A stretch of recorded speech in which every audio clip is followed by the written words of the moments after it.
मूंगफली की खुशबू, गुड़ की मिठास, मक्के की रोटी, सरसों का साग, सभी मिलकर खुशियां बांटे, अपनों का प्यार। मुबारक हो आप सभी को लोहड़ी का त्योहार। नमस्कार, सत श्री अकाल। मैं हूं आपके साथ कुसुम ठाकुर। सभी को लोहड़ी पर्व की बहुत बहुत बधाई। आज लोहड़ी का त्योहार है। देश में पंजाबी और सिख समुदाय द्वारा लोहड़ी का त्योहार बहुत ही धूमधाम से मनाया जाता है। आखिर लोहड़ी का पर्व इतना खास क्यों है और इसकी इतनी मान्यता क्यों है, आइए चलिए आपको बताती हूँ। लेकिन इससे पहले लोहड़ी को समझना जरूरी है। आज यानी 13 जनवरी को लोहड़ी बहुत उत्साह के साथ मनाई जाती है। लोहड़ी भारत में हर साल 13 और 14 जनवरी को मनाई जाती है, जो हिंदू त्योहार मकर संक्रांति से एक दिन पहले होती है। ये खुशी का त्योहार पंजाब, हरियाणा, हिमाचल प्रदेश और जम्मू कश्मीर समेत उत्तर भारतीय राज्यों में मनाया जाता है। लोहड़ी का सांस्कृतिक महत्व है क्योंकि ये एक जुड़ता की शक्ति के रूप में कार्य करता है, लोगों को एक साथ लाता है। लोहड़ी भारत में सबसे ज्यादा मनाए जाने वाले त्योहारों में से एक है। खास तौर पर देश के उत्तरी भागों में ये कठोर सर्दियों के अंत का प्रतीक है और आने वाले बसंत के लंबे धूप वाले दिनों का स्वागत करता है। ये त्योहार किसानों के लिए बहुत महत्वपूर्ण है। ये रबी की फसलों, खास तौर पर गन्ना, गेहूं और सरसों की कटाई का प्रतीक, लोहड़ी फसल के मौसम की शुरुआत का प्रतीक है, जो समृद्धि, खुशी और जीवन के नवीनीकरण का प्रतीक है। लोहड़ी की उत्पत्ति लोक कथाओं और पारिवारिक परंपराओं में गहराई से निहित है, जो पीढ़ियों से चली आ रही है। परंपरागत रूप से लोहड़ी एक फसल उत्सव रहा है, जो विशेष रूप से उन परिवारों के लिए महत्वपूर्ण है जिनकी आजीविका खेती और कृषि पर निर्भर करती है। लोहड़ी कृषि की समृद्धि का सम्मान करती है, जिसमें अग्नि देवता और सूर्य देवता से प्रार्थना की जाती है कि आने वाले मौसम में फसल अच्छी हो। आज भी लोहड़ी का त्योहार भव्य और जीवंत बना हुआ है।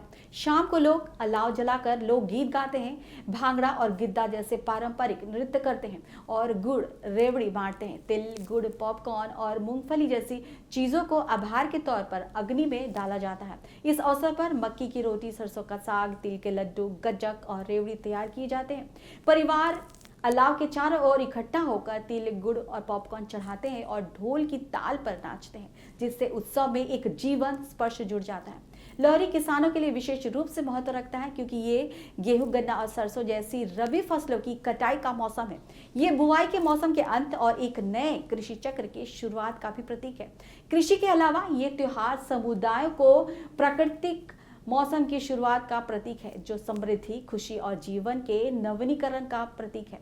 लोहड़ी की उत्पत्ति लोक कथाओं और पारिवारिक परंपराओं में गहराई से निहित है, जो पीढ़ियों से चली आ रही है। परंपरागत रूप से लोहड़ी एक फसल उत्सव रहा है, जो विशेष रूप से उन परिवारों के लिए महत्वपूर्ण है जिनकी आजीविका सिर्फ कृषि और खेती पर ही निर्भर करती है।